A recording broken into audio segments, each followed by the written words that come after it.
essa manhã. Senhor, eu sei que o Senhor tem uma palavra para ministrar o meu coração. Fala assim, Deus, que essa palavra seja rema para a minha vida. Fala, Deus, que essa palavra me dê a direção que eu preciso.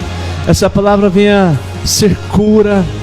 Deus, essa palavra venha ser, Deus, uma palavra que traz libertação. Pai, uma palavra que direciona. Uma palavra, Deus, que corrige. Fala, Deus, eu me submeto à Tua palavra, ao Senhor. Fala, Espírito Santo, fala comigo nessa manhã em nome de Jesus. Pega a sua Bíblia e vamos fazer a nossa declaração de fé. Diga assim, eu sou tudo aquilo que a palavra de Deus diz que eu sou. Eu posso tudo aquilo que a palavra de Deus diz que eu posso.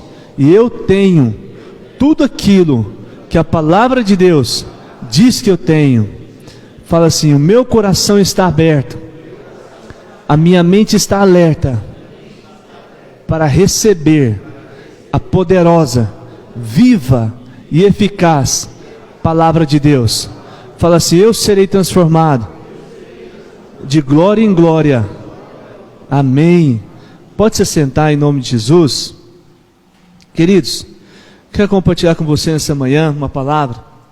Na semana passada, o Senhor falou muito ao nosso coração, e eu queria te orientar a assistir essa palavra mais uma vez, ou quantas vezes for necessário, que tem como tema, confessando a palavra de Deus. Irmãos, Deus falou muito comigo através dessa palavra. Ela está no nosso YouTube, né? Você pode entrar lá e assistir, ou então nós divulgamos na nossa rede social, você pode também, né, assistir pelas redes sociais. E ela nos ensina a você liberar a sua fé através da fala. Você deixar a sua fé guiar a sua boca. Você falar a sua fé. Isso é fundamental, irmãos. Isso é uma chave para nós andarmos em vitória. Amém? E hoje eu quero iniciar uma série com os irmãos sobre fundamentos cristãos. Sabe? Fundamentos da nossa fé, alicerce da nossa fé, o eixo de tudo que nós vivemos, né? Do cristianismo, de um comportamento cristão, o centro. E eu quero nessa série ser bem simples, bem claro e objetivo. Então serão palavras bem simples mesmo, mas palavras que vai te levar realmente a pensar na sua vida com Deus, na sua vida com o Senhor. Esse é o propósito, é isso que Deus está falando comigo já, antes desse decreto. Deus já começou a falar comigo, desse último decreto que nós tivemos, o Senhor começou a falar comigo sobre isso, e aí, eu esperei retornar aos cultos para poder, né, a gente compartilhar essa palavra, porque queridos, vocês concordam comigo que nós não estamos aqui, você não vem à igreja semanalmente, né? O que leva você a fazer o que você faz para o Senhor, a servir os irmãos e ao reino de Deus, não é simplesmente porque você é um religioso. Você concorda? Eu acredito que não é por causa disso, porque você faz parte da parcela da sociedade de Santana, ou de Campo Belo, ou do Brasil, que é religiosa. Não, eu não acredito que o que faz você vir aqui semanalmente não é a religião.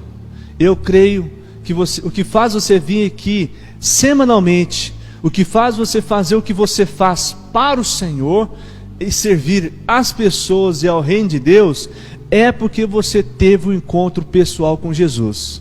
Amém, irmãos? Eu creio que você teve esse encontro com o Senhor. Inclusive tem essa ministração também no nosso site, no nosso canal no YouTube, né, que você pode assistir ela também novamente. Eu creio que é esse encontro com o Senhor que leva você a fazer o que você faz, que leva você vir congregar, porque irmãos, nós não estamos em busca de informação. A questão não é informação, a questão é transformação. É vida transformada pelo poder de Deus. Amém, irmãos? E nós temos a convicção de quem nós éramos antes de conhecer o Senhor e quem nós somos hoje. Você tem essa convicção, querido? Quem você era antes de conhecer Jesus e quem você é hoje? Sabe, nós temos essa convicção, né, de libertação que aconteceu na nossa vida, de cura, né, de liberdade, de você ser uma pessoa livre, mas uma pessoa que ainda está diariamente no processo de santificação. Diariamente, perfeito? Não, ninguém é perfeito, mas eu estou diariamente nesse processo de santificação. Hoje eu sou mais santo do que ontem, amanhã nós seremos mais santos do que hoje. Amém, irmãos? Então tudo isso, querido, é fruto o quê? De uma vida regenerada, lavada e remida pelo sangue de Jesus. Amém? Agora, queridos, a gente precisa observar na nossa vida que se nós não estamos vivendo isso em Deus, é porque alguma coisa está errada, não é verdade? E quando alguma coisa está errada, o que nós temos que fazer? Nós temos que parar, corrigir o erro, depois continuar. Deixa eu dar um exemplo para você aqui. Imagine você viajando com a sua família. Alegria, você, sua esposa, seus filhos, as pessoas que você ama, tiram férias e vão viajar. Estão lá de carro, numa Fernão Dias, sentido a praia. Amém, irmãos? Ou então sentido, né, a um resort, sentido a um destino legal, né, um passeio, um parque. Aí de repente, irmãos, do nada, o carro começa a sair uma fumacinha na frente do para-brisa, assim, ó. E aí você olha aquilo, a fumaça começa a aumentar. E de repente o carro acende a luzinha do motor. Ei, irmãos, quando acende aquela luz lá, que angústia que dá, hein? E aí você pensa, não, aí você olha para sua esposa e fala assim, acendeu a luzinha do motor. A sua esposa fala, e a fumaça? Fala, não, isso não tem problema não, dá para continuar. Mas quanto tempo falta para chegar? Falta 3 horas para a gente chegar. Dá para ir. Dá para chegar, irmãos? Fala a verdade. Não dá. Você tem que parar o carro, não tem? Você tem que parar o carro no primeiro lugar mais próximo, olhar o que está acontecendo, corrigir o que está acontecendo, para seguir viagem. Por mais que você faça, não, isso aí, você tem experiência e dizer assim, não, isso aí vai ser o suficiente para estragar o passeio. Pode ser que você pense isso, seja um sinal que o seu carro realmente está com o motor, né, baleado, como diz o outro. Mas, querido, não adianta você tentar seguir viagem, tem que parar. Da mesma maneira, queridos, é a nossa vida com o Senhor também. Assim também é a nossa caminhada com Jesus. Há momentos em que você tem que parar, corrigir o que precisa ser corrigido no seu relacionamento pessoal com Jesus, com o Senhor, e depois continuar. Fazendo o que você fazia, servindo como você serve. Então, queridos, o que eu quero falar hoje, nessa manhã, nessa primeira mensagem, é sobre, primeiro ponto, nessa série eu quero falar sobre princípios, né, que Deus tem ministrado, tem falado comigo. E hoje o primeiro princípio que eu quero ser ministrado com os irmãos tem como tema arrependimento genuíno. Fala assim comigo, arrependimento genuíno. Então abra sua Bíblia em Marcos, capítulo 1, Evangelho de Marcos, capítulo 1. Nós vamos ler o versículo 14.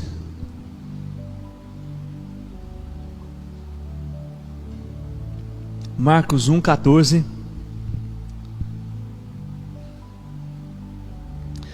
Nós vamos ler alguns textos e outros nós vamos projetar no telão para facilitar para você, tá bom? Marcos 1,14 diz assim: depois que João foi preso, Jesus foi para a Galileia, proclamando as boas novas de Deus. O tempo é chegado, dizia ele, o reino de Deus está próximo, arrependam-se e creiam nas boas novas. Amém, irmãos? Então, começando o Evangelho, começando as boas novas, primeiro contato que Jesus teve com as pessoas, as suas primeiras falas, né, quando ele evangelizava nas cidades, nos povoados, ele dizia assim, ó, o tempo é chegado, ou seja, chegou o tempo, é chegada a hora, o reino de Deus está próximo, arrependa-se e creiam nas boas novas. Ou seja, queridos, essa é a mensagem central da Bíblia, né? Essa é a mensagem principal da Bíblia, né? A salvação dos perdidos. E para que isso aconteça é necessário o que, irmãos? Arrependimento. Um arrependimento sincero.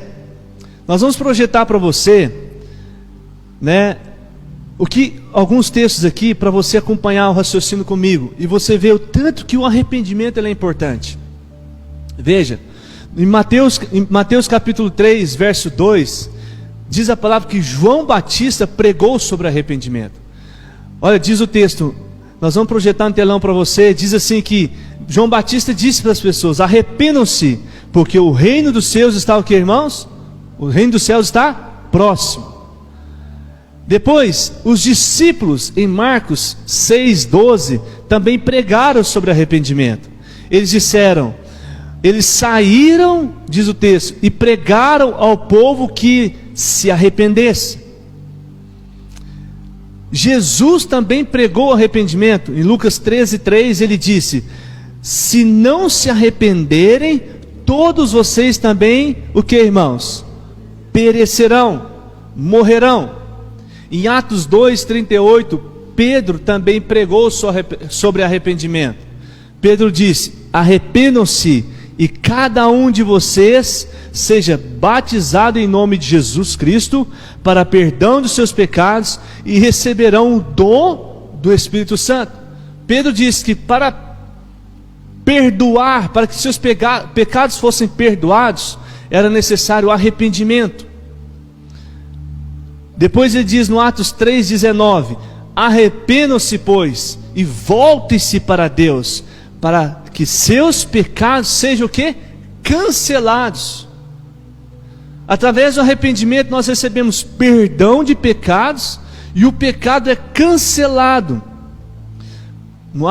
Em Atos 17,30 Paulo prega sobre arrependimento. Diz o texto que no passado Deus não levou em conta essa ignorância, mas agora ordena que todos, em todo lugar, se arrependam. Todos, em todo lugar, se arrependam. Em Apocalipse o autor também diz, no capítulo 2, verso 16, arrependa-se. Portanto, arrependa-se.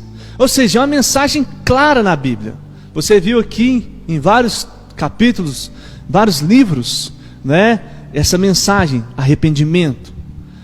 E aí, queridos, se nós formos dar um conceito para essa palavra, o que é, pastor, então, arrependimento? Para facilitar. Arrependimento, irmãos, nós podemos dizer que é um sentimento de tristeza pelo pecado cometido. Sabe aquele sentimento assim, de tristeza, você fica triste porque cometeu um pecado contra Deus? Isso é arrependimento. Mas acima de tudo, arrependimento, queridos, ele é uma mudança total e completa da sua maneira de viver. Então, a pessoa que se arrepende, ela se entristece pelo pecado cometido e ela decide, há uma mudança total e completa nas suas ações, nas suas atitudes. Ou seja, você observa, não é uma mudança parcial em algumas áreas da vida dela, é total e completa. Total e completa. Diga assim comigo, arrependimento é uma mudança de atitude. Este, queridos, é o principal aspecto do arrependimento, mudança de atitude. Mas, irmãos, sabe o que Deus estava falando comigo? Que o maior problema nosso com o Senhor não está naquilo que nós fazemos, em nossas atitudes.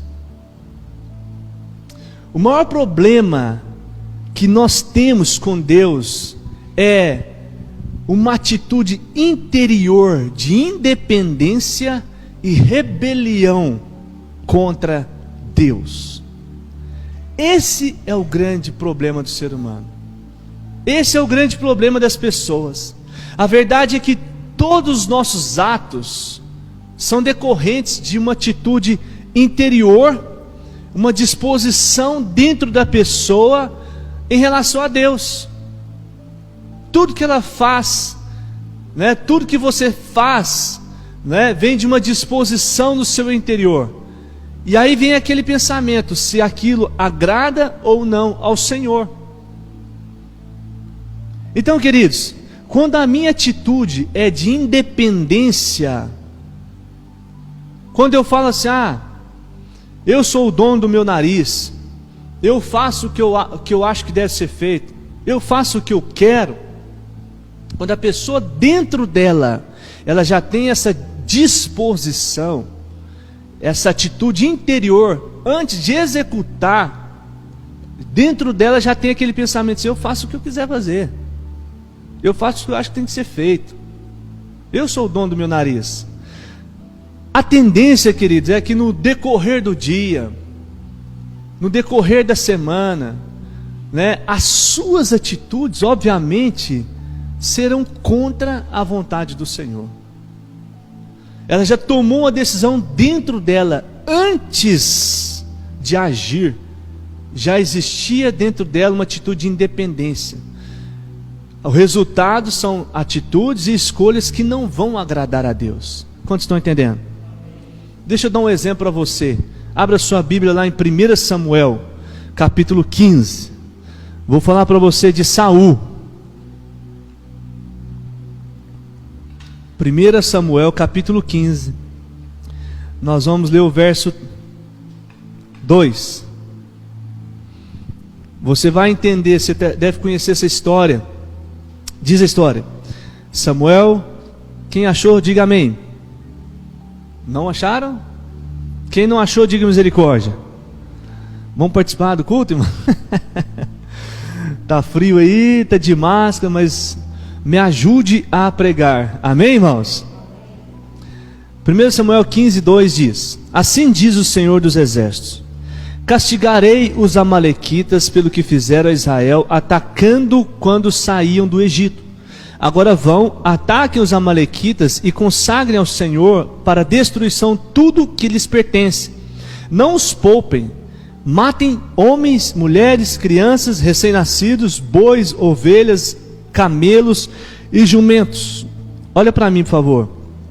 A ordem era clara de Deus: castigarei os amalequitas.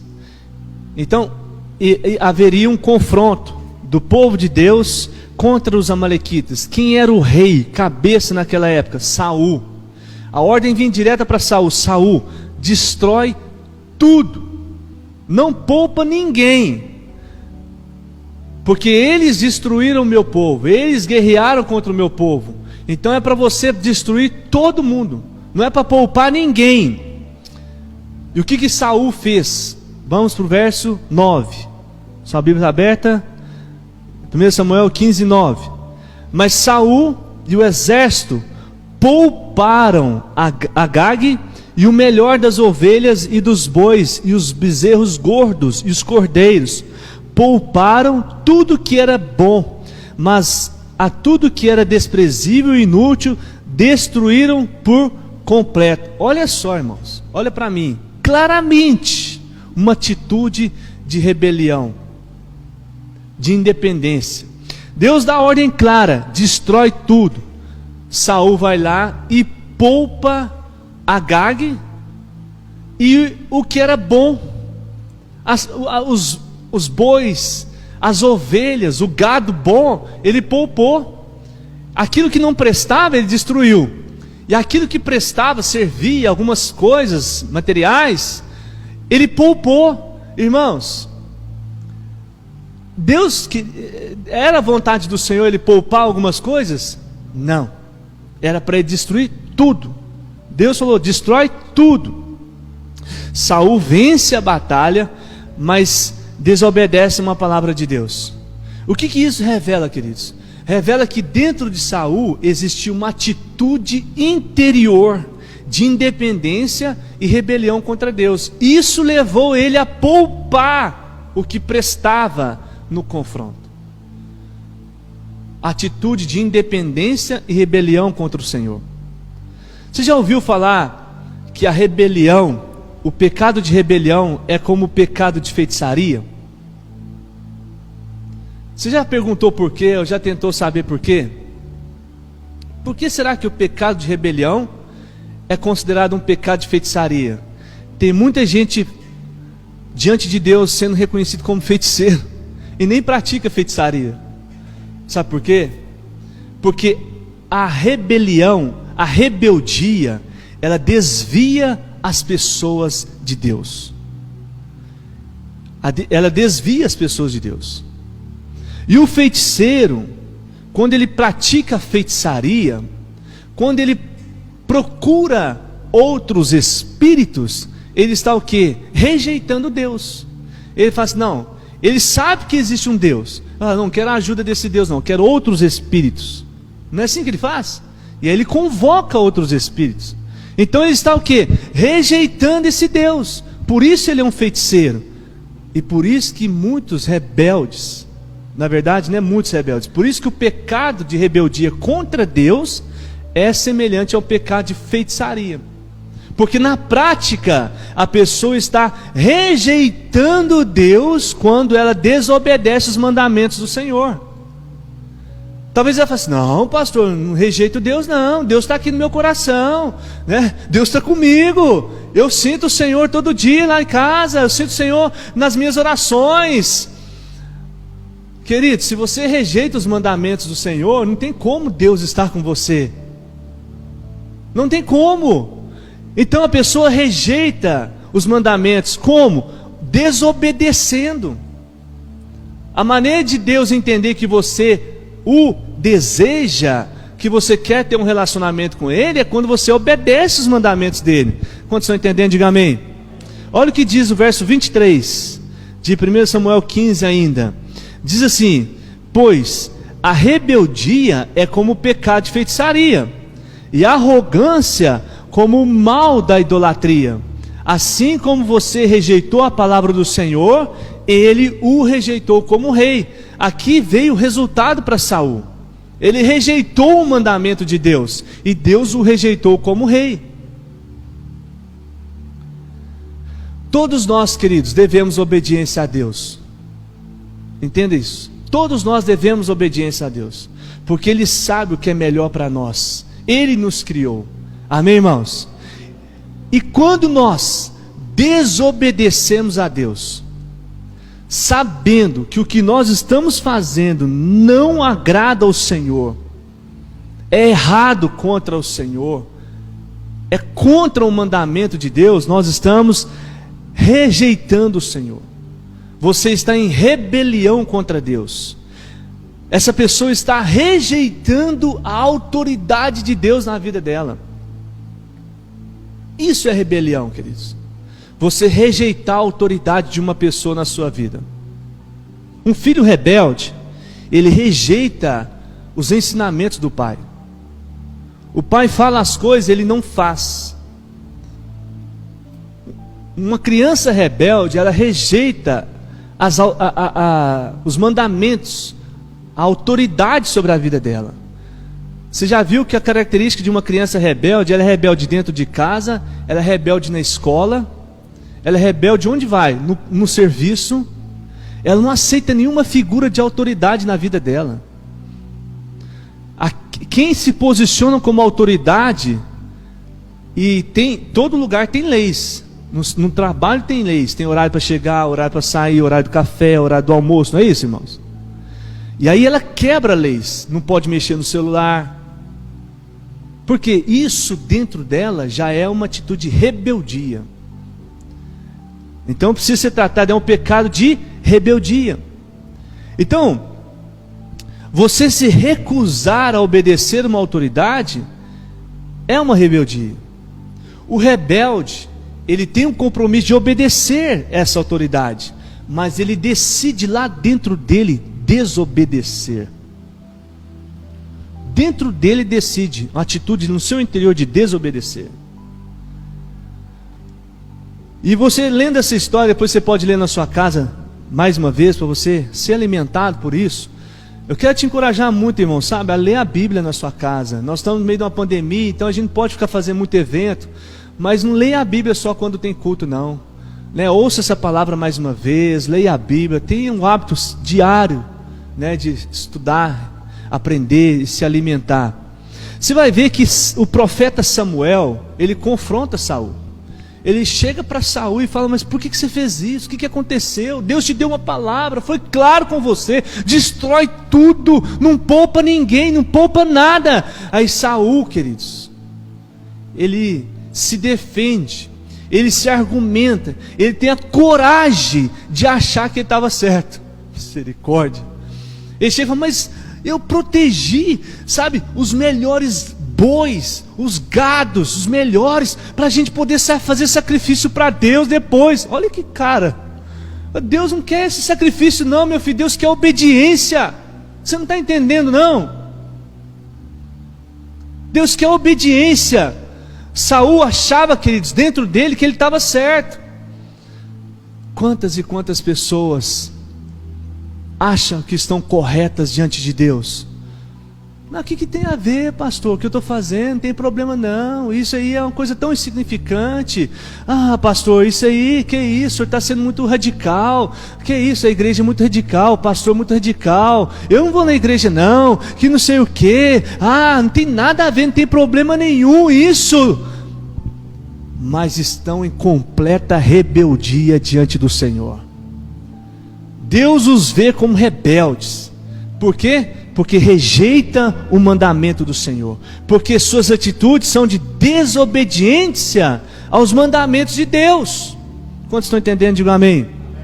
Quando uma rebeldia começa, irmãos? A rebeldia começa quando você acha que você é melhor do que Deus, quando você acha que você sabe mais do que o próprio Deus. Está aqui o que a Bíblia, o manual para nós cristãos. Quando você acha que você sabe mais que o Senhor, você nem lê a Bíblia, você nem consulta na Bíblia o que Deus acha dessa situação que você está passando, enfrentando e que você deseja, não é? Saul, ele achou que o plano dele, olha só que ignorância, era melhor que o plano de Deus. Deus falou: destrói tudo. Saul poupa o melhor. Não, porque nós vamos usar o melhor. Deus pediu para poupar o melhor? Não. É a mesma coisa que as pessoas fazem. Deus falou assim: é pecado. E a pessoa fala assim: não tem problema não. Não, isso não dá erro não. A linguagem moderna: não, isso não dá erro não. Está tranquilo. Não, não é assim também não. Aí tudo é o pastor, né? Pastor, parece que a gente é Deus, né? Misericórdia. Você vai resolver sua vida é com o Senhor, irmão. Você vai prestar conta é para Deus, não é para o pastor não. É Deus que vai te cobrar. Sabe, a gente está aqui como instrumento, mas você vai prestar conta das suas atitudes. Nós iremos prestar conta das nossas atitudes é com o Senhor. Então aquilo que você fala que não tem problema não, aquilo que as pessoas falam que não tem problema, é Deus que vai falar assim: você lembra quando você falou isso? Não é o pastor. Então, a rebeldia nasce dessa maneira, quando uma pessoa acha que ela sabe mais que Deus. Depois, segunda atitude, a rebeldia nasce com atitudes de desobediência. Ela começa a desobedecer. Lá no coração dela, atitude de independência, disposição em desobedecer. Essa é a palavra, desobedecer. Deus falou: destrói tudo. Saul poupa, desobedeceu. Ele achou que estava fazendo a vontade de Deus. Não, a vontade de Deus era destruir tudo. Depois, a rebeldia nasce quando a pessoa começa, com as suas atitudes de desobediência, a argumentar. Ela é boa de argumento, não é, irmãos? Você começa até quase te convence: não, realmente você tinha que fazer isso. Já viu que as pessoas boas de argumento, sabe conversar, sabe se defender? Fala assim: filho, você tem que formar em advocacia, você é muito bom de argumento, você vai ser um bom advogado. Sabe, ela começa a se argumentar. Saul fez isso. Ele chegou para o profeta Samuel e falou: mas Samuel, eu só não destruí isso aqui porque a gente vai pegar isso aqui, nós vamos fazer um sacrifício para o Senhor. Olha que bonito, que legal. Ele falou: Deus não quer esse sacrifício não, filho. Deus quer obediência. Sabe, às vezes a gente quer fazer as coisas do nosso jeito. A gente quer dar um jeitinho para tudo, até para servir a Deus, até para cultuar, para orar, para relacionar com o Senhor. Mas será que o seu jeito é o jeito que Deus quer? É o jeito que Deus espera? Essa é a pergunta, irmãos. Será que o nosso jeito, irmãos, é o jeito que Deus deseja, que Deus está esperando de nós? Você está entendendo? Ou nós estamos sendo bons demais de argumento?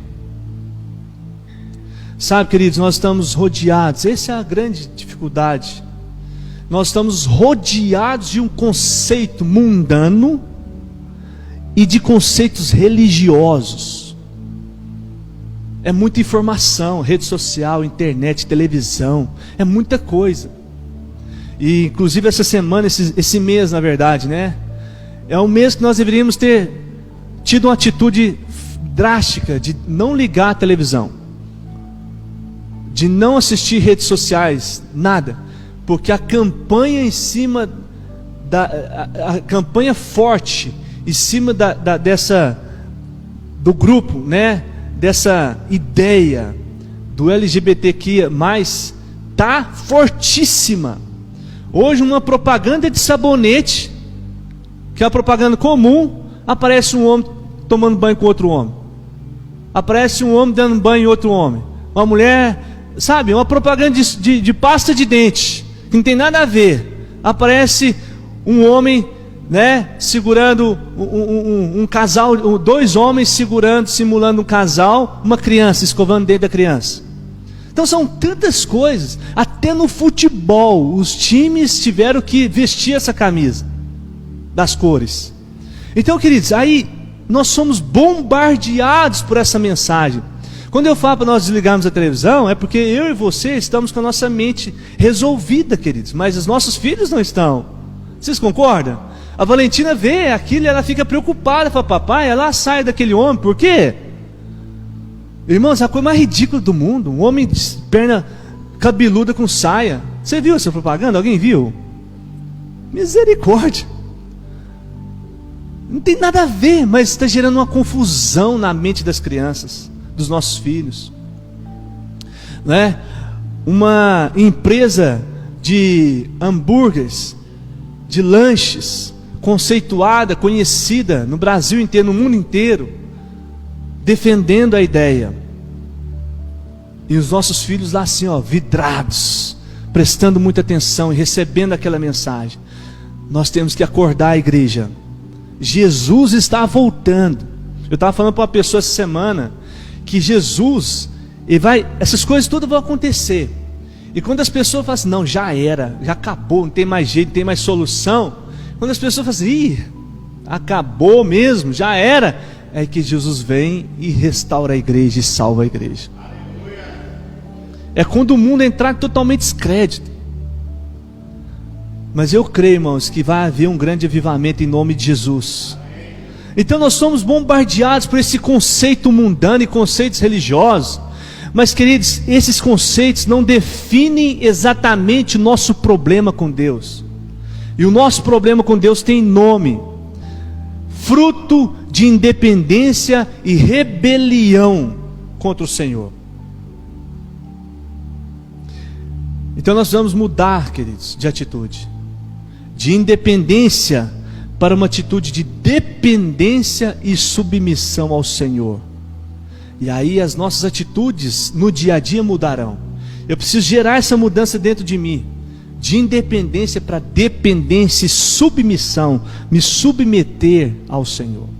Então antes eu era independente, rebelde, fazia o que eu achava que deveria ser feito, dono do meu próprio nariz. Hoje eu tomo a decisão de estar sujeito a Cristo e a sua vontade. Então eu me submeto e obedeço aos seus mandamentos.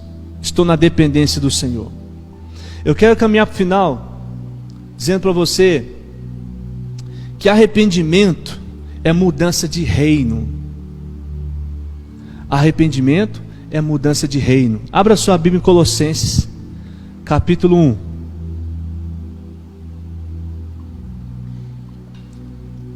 Verso 13. Colossenses 1, 13. Diz: pois Ele nos resgatou do domínio das trevas e nos transportou para o reino do seu Filho amado. Amém, irmãos? Deus nos resgatou do domínio. Existia um reino, nós estávamos debaixo desse domínio. Ele nos resgatou desse reino das trevas e nos transportou para o reino do seu Filho amado. Agora, isso na prática, queridos, fala de renúncia nossa. A pergunta é: quem está no trono do seu coração? O seu eu? O seu ego? Ou o próprio Senhor? Isso fala de renúncias. Nós devemos renunciar, queridos, a nós mesmos, ao nosso ego, ao nosso eu, e nos submetermos ao Senhor. Nós temos que renunciar ao diabo.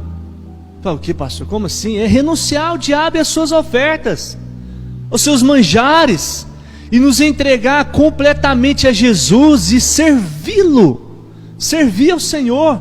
Na prática, isso significa outro rei sobre a minha vida, outras leis, sabe? Outros princípios, valores, outro estilo de vida. Você está entendendo, irmãos? Por quê? Porque agora não é eu, o meu ego, a minha vontade, é a vontade de Deus, é aquilo que o Senhor quer para mim, é aquilo que Deus espera de mim. Amém, irmãos? Eu não faço o que eu acho que deve ser feito, eu faço o que o Senhor orienta fazer. Então, antigamente, nós estávamos sobre o império das trevas. Eu vivia segundo o curso desse mundo, né? E as paixões da carne. Quais são as paixões da carne? Miséria, tristeza, falsidade, sensualidade, briga, idolatria, lascívia, vícios, vingança, ódio, angústia, revolta, culpa e etc. Tem uma lista de práticas, de paixões que a Bíblia fala. Não dá tempo de a gente ler todos. Mas agora eu decidi me submeter ao Senhor, uma nova atitude. Então eu fui transportado para o reino da luz, o reino do Filho do seu amor. Então significa que eu vou viver de acordo com a sua vontade, de acordo com a sua palavra. E qual será o resultado?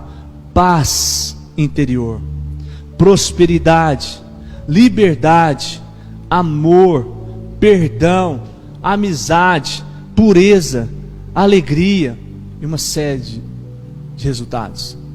Amém, irmãos? Romanos capítulo 2, verso 4, nós vamos projetar para você.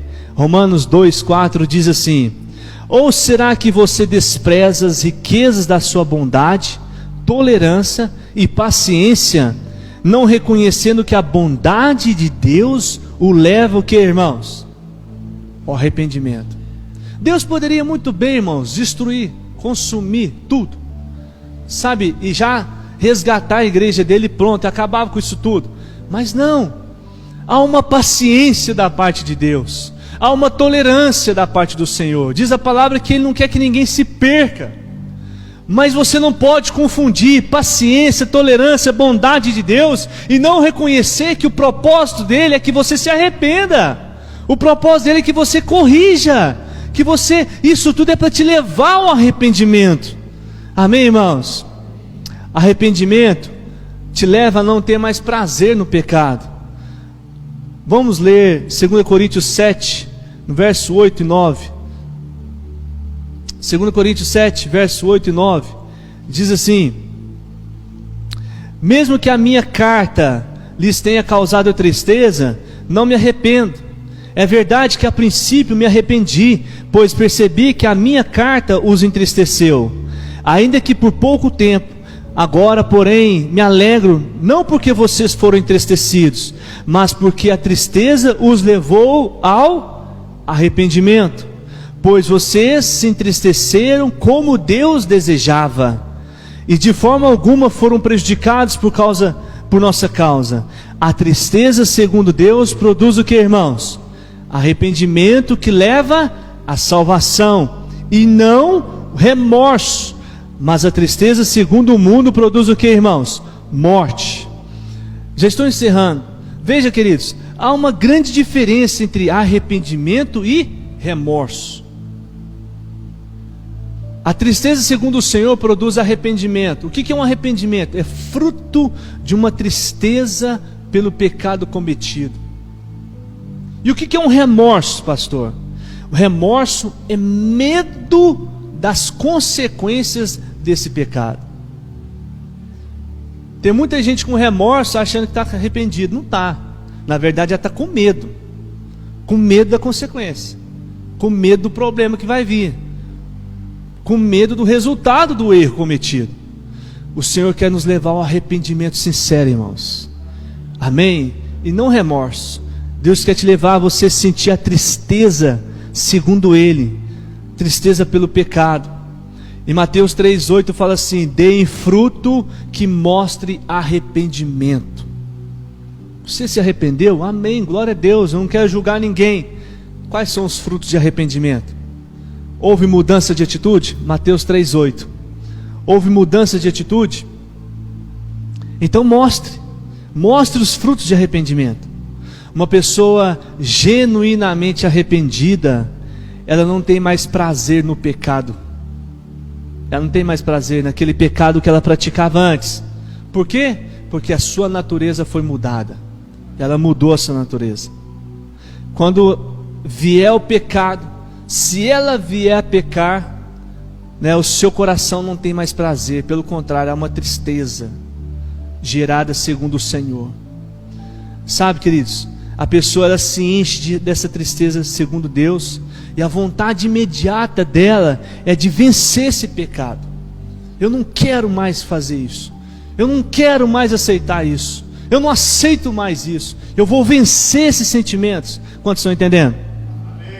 Antes era uma natureza pecaminosa, uma insensibilidade ao pecado, prazer no pecado, vontade de continuar pecando.